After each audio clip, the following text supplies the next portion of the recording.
Totoo nga ba ang mga sirena? Mga kaibigan, ang mga sirena ay isa sa pinakalumang mythological creatures sa ating kasaysayan.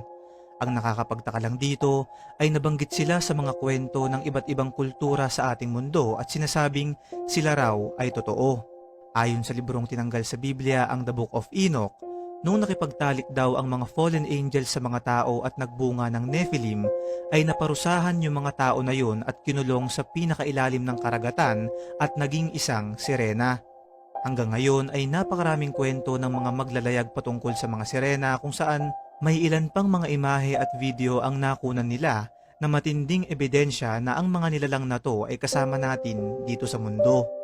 Ayon pa sa ilang biblical scholars, sa Book of Matthew nakasaad na naglakad si Jesus sa tubig at ang dahilan daw nito ay upang ipaalam dun sa mga sirena na siya ay isang napakamakapangyarihang Diyos. Ikaw kaibigan, naniniwala ka ba sa sirena?